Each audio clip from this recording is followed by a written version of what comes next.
Hello everyone and welcome back to our quick video series where we will be discussing business economic concepts for CA Foundation exam in a practical manner. So without wasting much time, let's get back to our video. So today we are discussing our chapter 2 theory of demand and supply, of which we will be covering unit 2 theory of consumer behavior. Just forgive me for a small error, the typo error of the spelling theory. I will correct it. So, understanding human wants. I am just trying to explain you with the help of a story. Imagine Ravi and Priya are two friends with their different interests.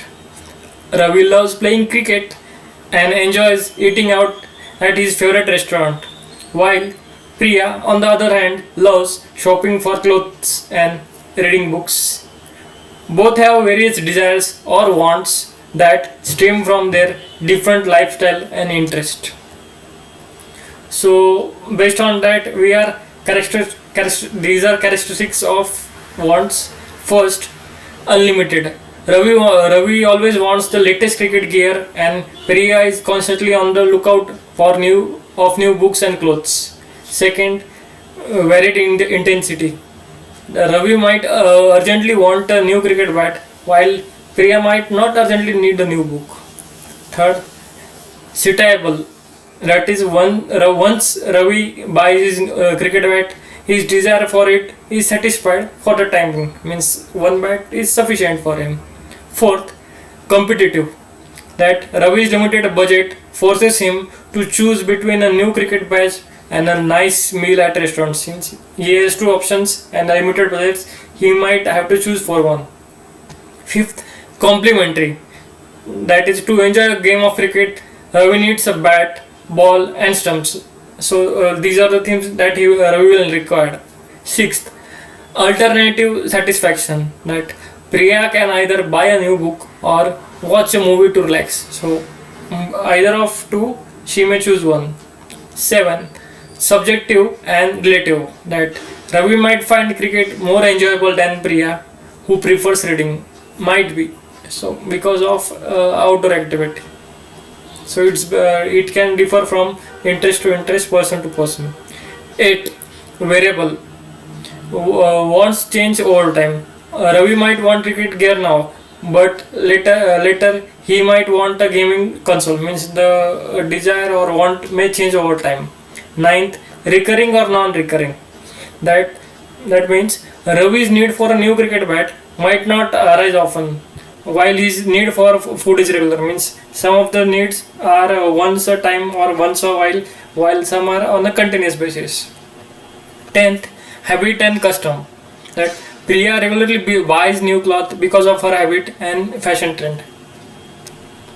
So based on above example, we are explaining some laws. So first, utility, the satisfaction from wants. Example is Ravi's cricket bat. Ravi buys a cricket bat and enjoys playing with it. The enjoyment he gets is called simply a utility. Means usefulness could be. So there are various laws based on it. First, types of utility. Total utility. Total means the total satisfaction from all the units of goods or service. In our example, if Ravi buys multiple cricket bats, the sum of satisfaction from all these bats is his total utility. Means he buys 5 bats, 10 bats, and the sum of the satisfaction he get is our total utility. Similarly, there is one more concept, marginal utility. That's MU in short form. The additional satisfaction from consuming one more unit of a good or service in a short definition. In our example, suppose Ravi already has 5 bats, and if Ravi buys one more cricket bat, the extra satisfaction he get from this additional bat is his marginal utility. So our wants are classified in 3 types. First, necessaries, essential items for living, such as food, clothing, and shelter. Example, Ravi needs food, clothing, and a place to live. That are necessaries. Second, comfort, items that make our life more comfortable, like a big house or a tasty food. Example, Priya enjoys living in a well-furnished home and eating delicious food. Third, luxuries, that these are non-essential and often expensive items like designer clothes or a luxury car. Example, Ravi aspires to own a luxury car, which is a want rather than a necessity. Means that is not a basic need, but he wants it. It is not in the his basic character, but he want to show status, to enjoy the luxury feeling, and so on. And now there is comes a relationship between total utility and marginal utility. So in our example, we have one more example. Ravi drinking cups of tea. So we have just calculated some utility he derives from drinking each cup of tea. So Ravi's first cup of tea provides high utility of 30 units. So we have got there is a first cup for which he gets 30 units of utility. After drinking second cup, the total utility increased to 50. Means the total of 30, the total of the both cups is 50, and but the marginal utility decreases to 20. So the difference between of the new cup, the additional utility he gets after drinking a new cup is 20. And in the last, the total utility starts to decrease and the marginal utility becomes negative. That's in our example is 2. So I have given a short example based on that. Ravi starts drinking first cup, he gets a total utility of 30 units, and the marginal utility will be same, that's 30.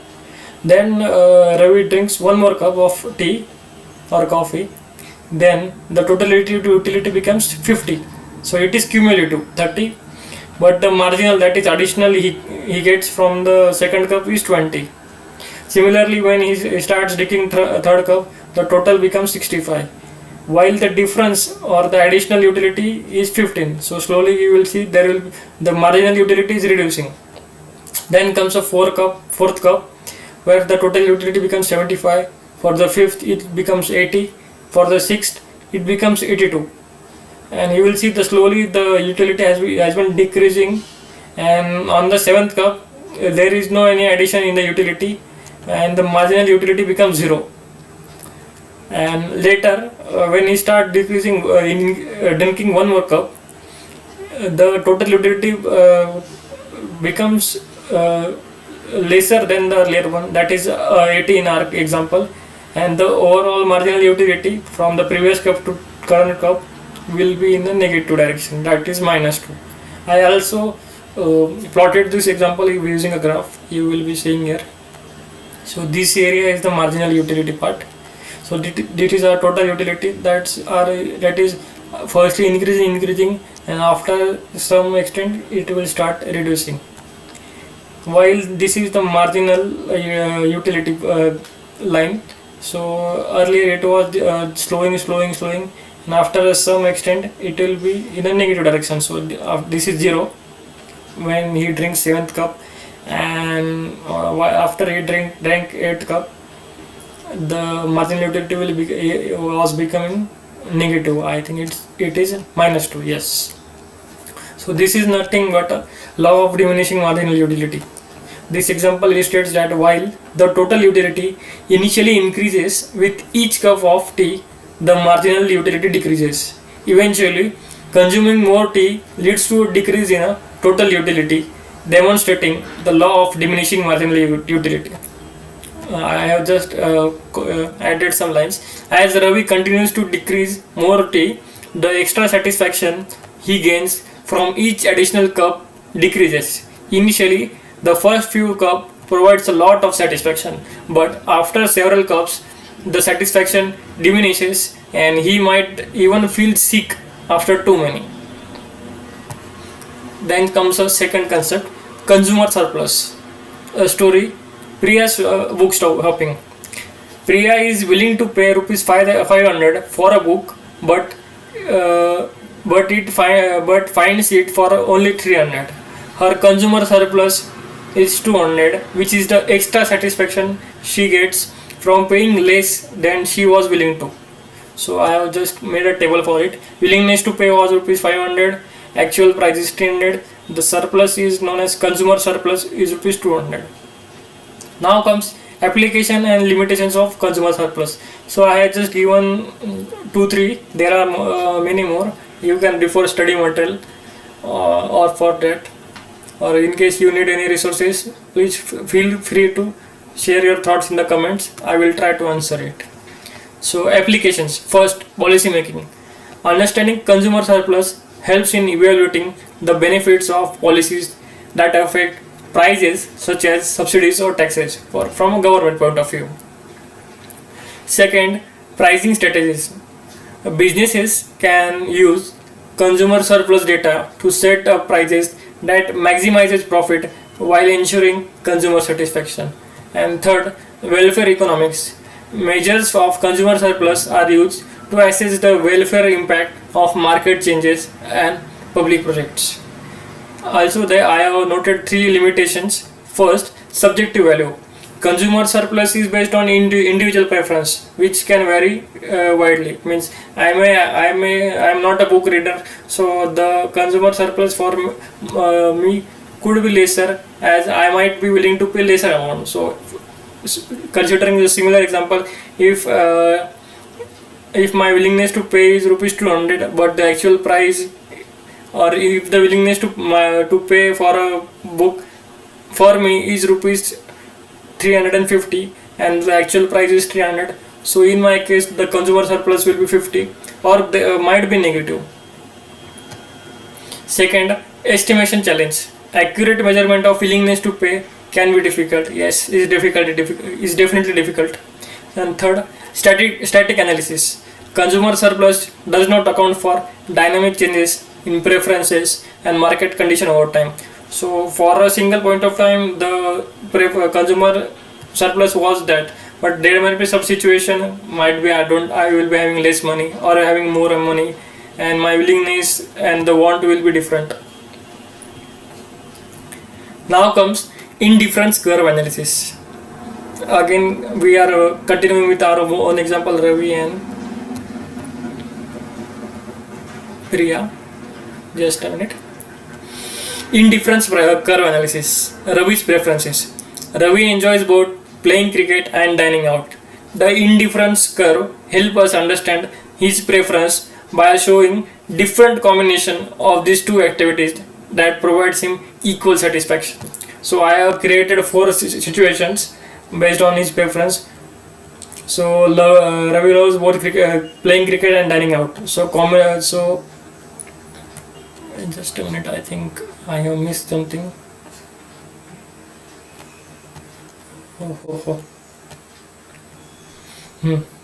He has 4 options. He will be just a minute.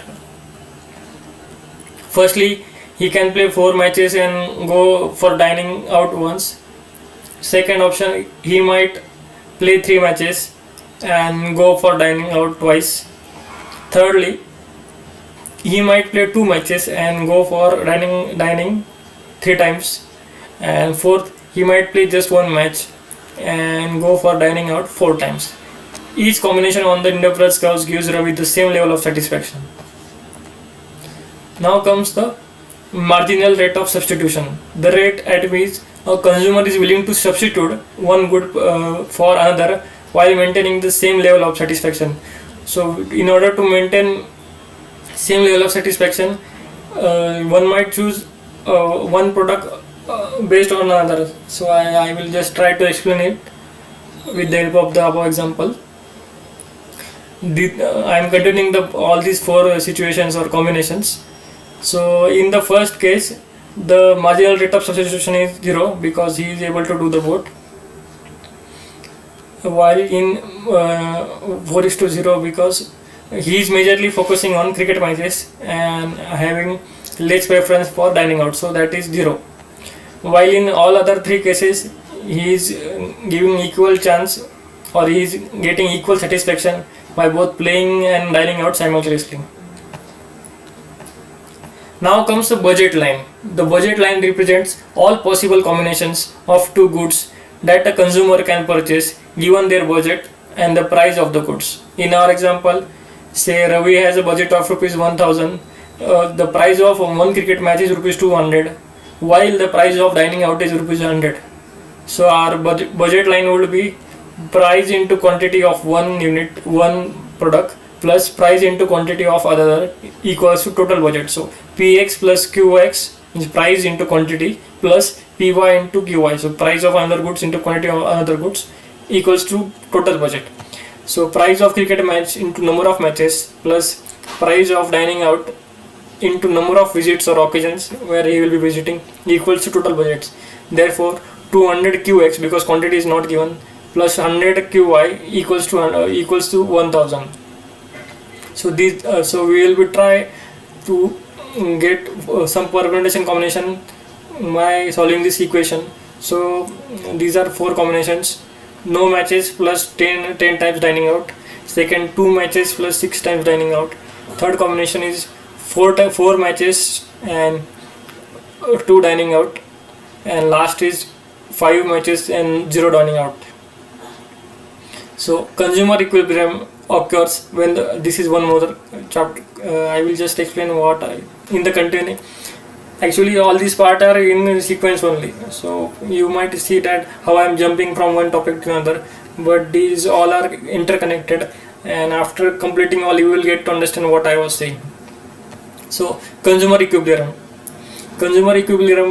occurs where the budget line is tangent to the highest indifference curve, indicating the optimal combination of goods that maximizes satisfaction given the budget constraint.